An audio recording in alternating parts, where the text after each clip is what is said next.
Hey guys, subscribe for daily knife content. And if you're shopping for knives and gear, make sure you check out the description of the video you're watching right now for links to some great online retailers.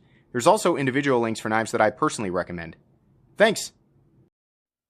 What's going on YouTube? Metal Complex here, and what the heck, the background is totally different. Long story short, I keep cutting into the background while I'm trying to record, and it messes it up and it doesn't look good, so then I have to order new stuff. And when I order new stuff, I try to get different colors to kind of mix it up. This last time I went back to black, and I quickly realized why I had stayed away from black. It's because the camera has no idea what to do with it. So you get the pixelated garbage. It just looks awful. So I was like, you know what? Screw this. I need light gray. That seems to be what works. I went to Home Depot. I got some flooring that is essentially, I think it's vinyl or something like that.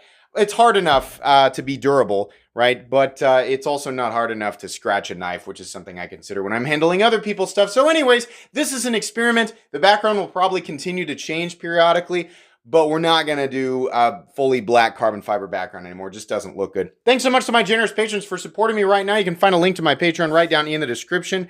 And please make sure to follow me on Instagram at metal_complex. I kind of like how the wood looks. Obviously, I have a Chavez here. This is my new knife. If you caught the live stream, you'll know that I have already revealed this. But there are some people, not everybody watches the live stream, so I'm going to reveal it to everybody today.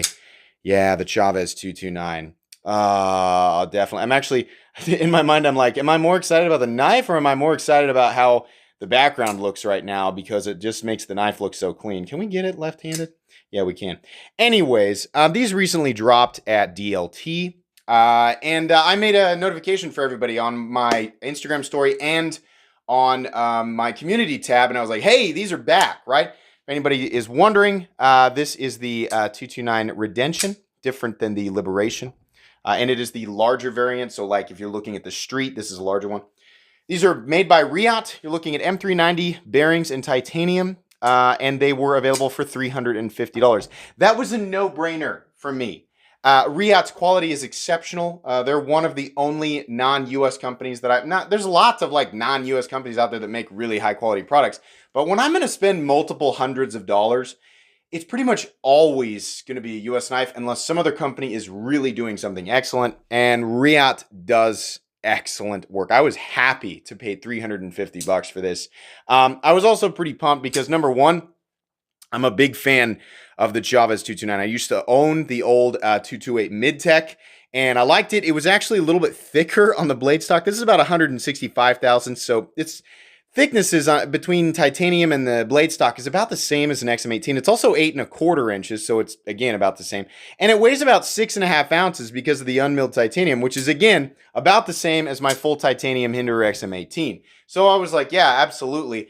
I'm also a huge fan of the pocket clip. Not everybody likes the pocket clip, and that's fine. Whether you like it or you hate it, it's something that the knife community talks about. In fact, it's basically a permanent part of knife history now. The more people talk about it, the more attention is paid to, you know, Chavez and his brand, right? So I kind of like that. It's kind of the Chavez stamp, right? I always know that I'm looking at a Chavez.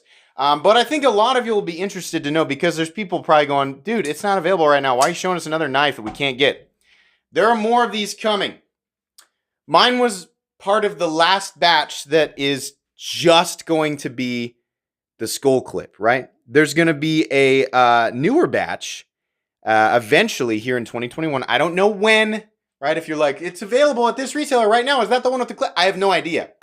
But eventually there's going to be a version of this that is going to come with the skull clip and a plain clip. So that those of you who don't want that skull clip on there, because I get it, polarizing clip, you'll have the option to switch it out. What if you have this one? Will you be able to buy a standalone plain clip and just put it, retrofit it on this one? I don't think so. From what I understand, which again, all this information is basically just coming from repeated comments that I've got in my comment section and on Instagram, right? People said they talked to the Chavez group, right? So this is not 100% confirmed. Just repeating, this is what I've heard. I don't believe standalone clips will be able to fit these guys. If you bought one of these from DLT, they drill them differently, apparently. So that's what I've heard. I don't know. Me personally, I don't really care. I don't want the other clip. I want the skull clip on there. That's just I mean, when I look at the front part of this knife, I just expect to flip it over and see that clip. That's just what I wanted. Action on this guy. Supreme. You can do the reverse flick.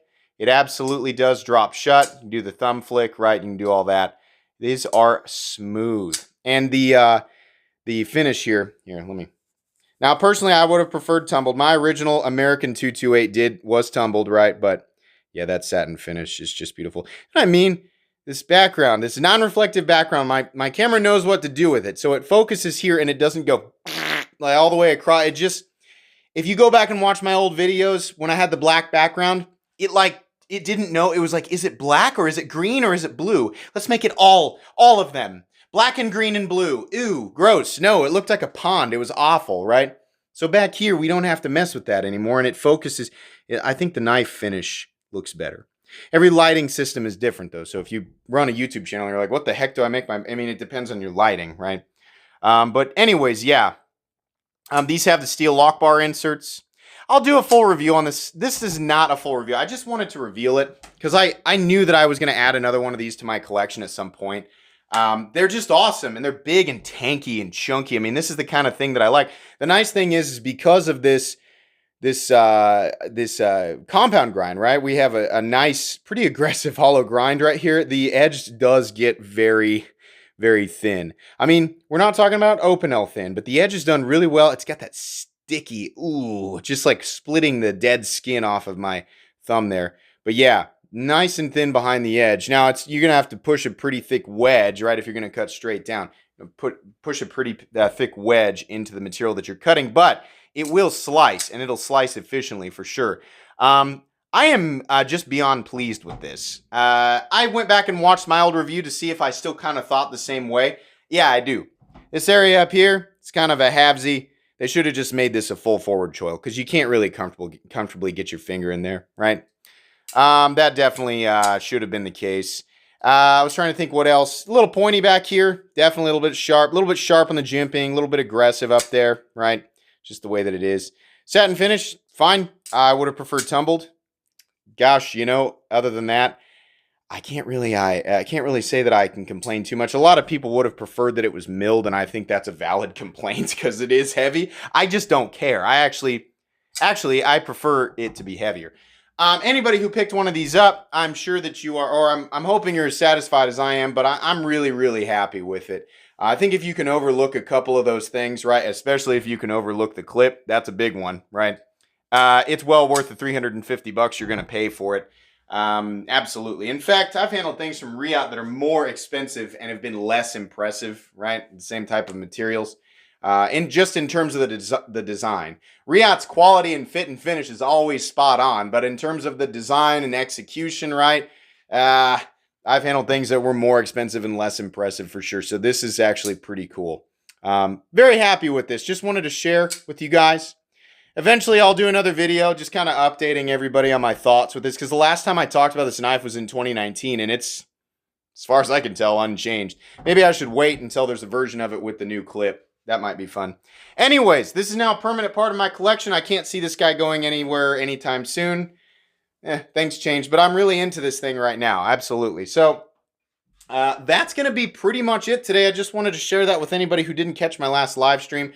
Be sure to follow me on Instagram at metal_complex. If you enjoyed this video, please leave a like. If you'd like to check out my other content, I do, of course, have lots of videos of knives that are either expensive or inexpensive that I do or don't like, so check those out. And if you enjoy all my content, go ahead and click on that Metal Complex logo right there and subscribe, because there's definitely more coming.